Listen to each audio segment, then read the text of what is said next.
on te demande de donner de l'amour, de donner de ton temps, de ton énergie et même parfois de ta santé, pour qu'à la fin du mois, tu n'aies même pas un salaire qui te permet de vivre décemment. Si tu es aide-soignant, aide-soignante, cette vidéo, elle est pour toi. Moi, c'est Jen. Je suis aide-soignante de nuit depuis quelques années. Je suis aussi maman. Et comme toi, pendant longtemps, j'ai fait semblant que tout allait bien. Parce que dans notre métier, on nous apprend à soigner des personnes, mais pas à nous soigner nous. On ne nous apprend pas à parler des sujets qui fâchent. On nous apprend à être discret, à garder de la pudeur. Et cela vaut aussi pour ton compte en banque. Aujourd'hui, j'ai envie d'aborder un sujet dont on parle difficilement ou même, je dirais, jamais. C'est le sujet de l'argent, le salaire. Combien est-ce que gagne un aide-soignant en début de carrière? En début de carrière, normalement, un aide-soignant gagne 1800 et quelques d'euros. Dans ces 1800 et quelques d'euros, quand tu enlèves les charges, tu enlèves la retraite, il ne te reste pas grand-chose. Tu te retrouves dans les 1400 et ça équivaut au SMIC en France. Cela veut dire quoi? Cela veut dire que quand tu as ton salaire à la fin du mois, en tant qu'aide-soignante en début de carrière, attends-toi à gagner maximum 1500 euros. Le SMIC en fait.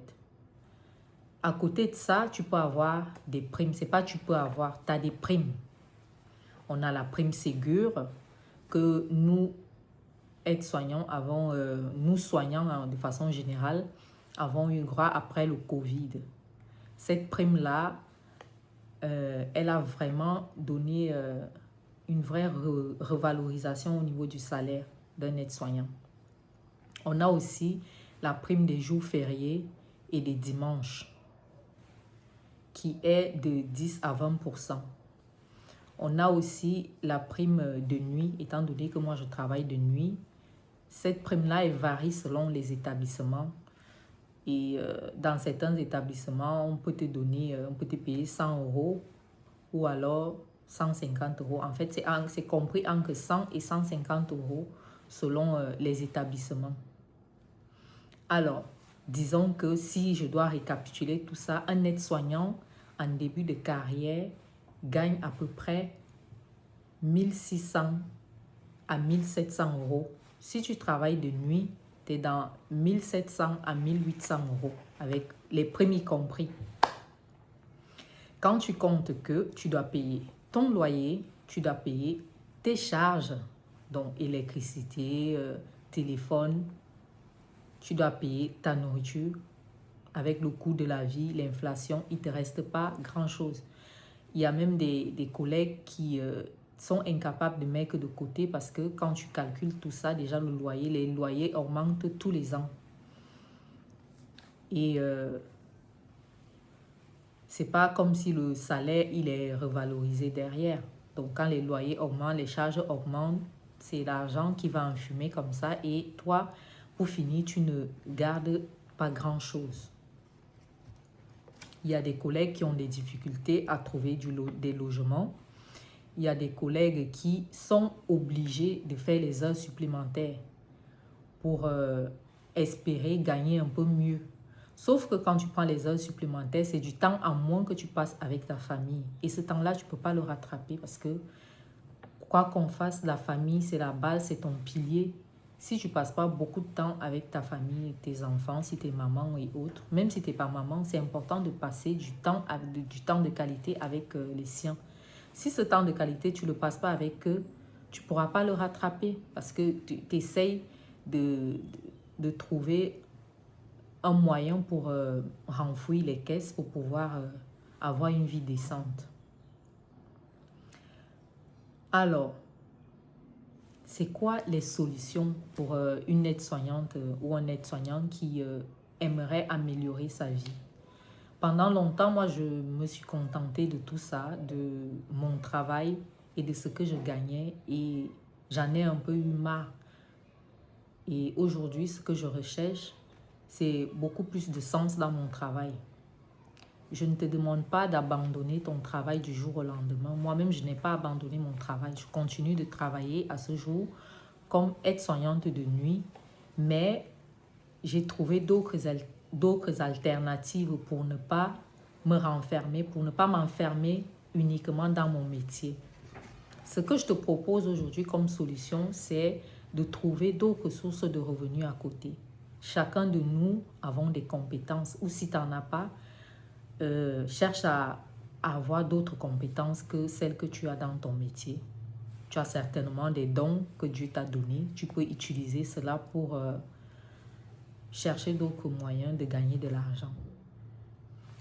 Aujourd'hui, je suis sur YouTube. Même si YouTube, c'est mon réseau social préféré dans lequel je m'épanouis vraiment parce que je consomme beaucoup de vidéos YouTube. Je me suis aussi lancée parce que dans un futur lointain ou proche, on verra bien, j'aimerais aussi multiplier mes sources de revenus. Si je peux gagner un peu d'argent sur YouTube, c'est que du bénéfice, ça me fera du bien. Donc, cherche à gagner, à avoir d'autres sources de revenus, je l'ai déjà dit. Tu peux aussi t'intéresser, tu dois t'intéresser aux avantages que tu as dans ton service parce que on ne nous dit pas toujours les primes, on ne nous expose pas toutes les primes dont on a droit. Parce que parfois dans nos services, il y a des primes, des indemnités par rapport au service dans lequel tu es. On peut avoir d'autres primes dont on n'en parle pas par rapport à certaines pathologies ou alors, comment je dirais ça, certaines situations. Si par exemple, tu fais des toilettes mortuaires ou autres, je pense pas, je me dis qu'il y a des primes. Il faut se renseigner, il faut chercher à connaître vraiment ce qui se passe dans le service, quelles primes on a et oser demander à ton service RH. Il ne faut pas fermer ta bouche. Parce que si tu ne demandes pas, tu ne sauras pas ce dont tu as droit. Troisième chose que tu dois faire, c'est en parler. Il y a quelque chose que j'ai remarqué. Je ne sais pas si ça se passe comme ça dans les autres milieux. Dans notre milieu des soignants, le salaire, il est un peu tabou. Et je ne pense pas que ce soit une bonne chose. Le fait d'en parler entre nous, ça lève un peu le voile. Ça permet aux uns et aux autres de savoir vraiment ce qui se passe dans leur fiche de paye. Combien de salariés savent interpréter la fiche de paye? Combien savent vraiment ce qui se passe dans leur fiche de paye? Non, on ne sait pas, on ne nous apprend pas ces choses-là. Donc, aujourd'hui, le conseil que je peux te donner, c'est de t'intéresser à ta fiche de paye et d'en parler. Ce n'est pas un sujet tabou.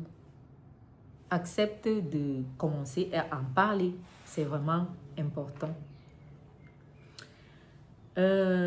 Pour récapituler tout ça, je dirais que je ne te demande pas, le but de ma vidéo n'est pas d'abandonner ton métier ou de le voir d'une mauvaise manière, non. Je veux juste que tu saches que tu ne dois pas t'oublier dans ton métier. Il ne faut pas que tu t'oublies. Il faut que tu ouvres ton esprit et que tu te dises que certes, tu fais ce métier-là par vocation, mais tu peux aussi chercher d'autres choses à côté. Il ne faut pas que tu t'enfermes dans ton métier parce que si tu t'enfermes dans ton métier, un jour, tu n'auras que la haine ou alors tu auras des regrets. Parce qu'on donne tellement beaucoup dans ce métier que parfois on a l'impression que le salaire, c'est même pas une impression, c'est des faits. Le salaire ne suit pas derrière. Ça ne suit pas. Et on abandonne nos proches, nos familles pour passer du temps avec nos patients ou alors nos résidents. Et ce temps-là, il est précieux. Donc, je ne te demande pas d'abandonner ton métier. Ce que je te demande, c'est d'être beaucoup plus organisé dans ta façon de gérer ton travail et dans ta manière de te projeter. Il ne faut pas rester enfermé, il faut voir un peu plus loin. Moi, aujourd'hui, je me suis lancée sur YouTube. C'est une façon de voir plus loin que mon travail. Je ne reste pas enfermée dans mon travail. Dis-moi en commentaire si tu savais ce que gagne un aide-soignant en début de carrière et si tu savais que le salaire d'un aide-soignant est sensiblement le SMIC en France, est le même que le SMIC en France.